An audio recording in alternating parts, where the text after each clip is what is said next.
Hey guys, welcome to a brand new episode of Clash and Go. Today we are doing the top 5 tips on Clash and Go. Just little tips here and there that will hopefully help you get your rank up in matches and build an effective army. So first of all, the most basic and important start in this game is buying a construction shop. You will get 500 free antimatter at the start, so it will cost you 250 to create the construction shop, which will give you an extra builder. Having one builder is going to make it very slow at creating your own base. You want to be able to create it as quickly as possible, and therefore construction shops, as you can see I've got 4, gives you 4 times what you will have if you don't buy one or any more in the future.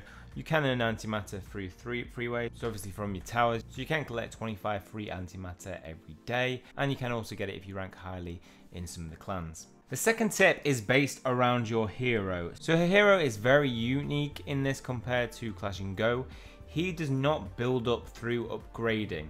He gets better and better the more you battle and experience you gain. So here you can see I've got 529 experience at the bottom left until I level him up to level 20. Once you've completely trained your army, you have 2 army squads that you can battle with, which means you want your hero to survive both of them. If he dies in the first one, you're not going to be able to get experience in the second one. So in the first battle, you might only use your soldiers to battle with.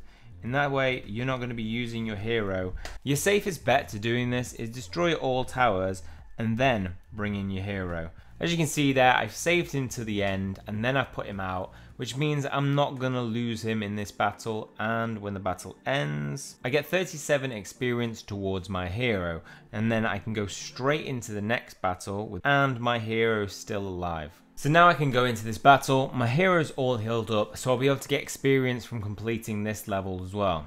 The next tip is in army selection. So at the moment, the best strategy for early games is definitely in that giant combined with the shooters behind. So shooters are quite vulnerable to cannons, so you want to try to take them out with your giants as quickly as possible. If you've got the nanos, you can do this and that will take them out. If you can, try and take the hero out with this as well. That way you can see I've started this battle off. I've already knocked down 4 defensive units and his hero. So you can see I can split my giants now half and half, and behind them I can follow up with my shooters who will take down all the bits behind them. And because the cannons were concentrated on my giants on the other side, they won't have been hitting my shooters, and yeah, they might get one shot off, but too late. Try to avoid putting your giants close range of the missiles because they're not going to be effective. You want to be taking out those ones that can attack ground units first as fast as possible. The next tip is one just for efficiency. So as you can see here, I can create troops from here and I can create nanobots. If you're going to be using the same squad again and again and again, don't waste your time tapping these and getting that army up and then going into your nanobots. They have a quick training system where you can actually save armies that you've previously created. So this is one that I've got here. You can modify them if you want to. So if you do want to change them at a later date, hitting modify will allow you to swap them out for other units. But if you do want to keep them at that, rather than creating 2 armies, I can now just hit train and train, and it gives you the cost. It doesn't cost you any extra to do that, it just gives you the cost of all those units added together, how much it would cost. Now the final tip is centered around modules. These will give you a massive help when creating units quicker, having a big storage capacity, having a bigger army, doing more damage and having more health. So concentrate a lot on these. What I tend to do, as you see, I won't have many 18s because they're already equipped.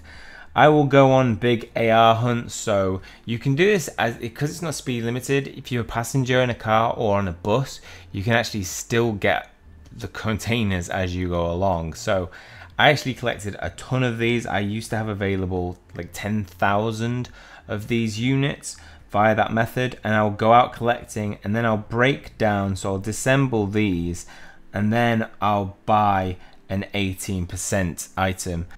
Now these are the ones that you want to prioritize. For me, first I prioritize, as you can see, 18% into the military plants, so it increases the speed to which they create armies. That means you can attack more. Attacking more means you get more resources from those attacks, and you don't have to wait as long for your army to be created, so there's less time you're not being able to do anything in the game if you're wanting to get resources quick. Next, I would say prioritize your hero. Go for life. This will just make him way stronger. See, I've got 592 extra hit points because of all those stats. Attacks are good, and you may want to mix them half and half, but I find this just keeps him alive, and with that invulnerability and extra health, I can use him as a massive shield whilst all my units take out other buildings. So this guy is definitely somebody you want to invest heavily in. You can also increase the efficiency of your nanobot factory, so that'll help you create them in line with the speed to which you're creating your units. After that, I would say prioritize your training camp. So you can see I got 16%, 18%. This will increase your capacity, so it increases that one by 11. So that's 11 more units. That's 2 more giants and a shooter that I can take into a battle because of that. So these make a massive difference in battling. With your army being stronger, you're less likely to lose, and it can be really helpful for those ranked matches getting some trophies. Finally, I'd prioritize your titanium mines. Try getting them efficient so they're actually producing more per hour. Then finally, I would go for laser turrets attacks, then health of attacks, because this game at the moment favors attacks rather than defense. So at the moment, because I'm resource gathering, attacks are massive, whereas I'm not too bothered if I lose some trophies. It takes me back down, and then I can attack people within this bracket for longer. Once you pass 2,400 trophies, the rating game just kind of gets messed up because the AI gets stupidly difficult, where you're getting like 3 trophies for a win, 100%, and it's pretty impossible. Okay, well that's all the tips for this video. There are some more, but I'll probably save them for another video. So if you want to keep up to date with that, make sure to hit the subscribe button, hit like if this has been helpful, and that will be all for this one. Hopefully see you soon.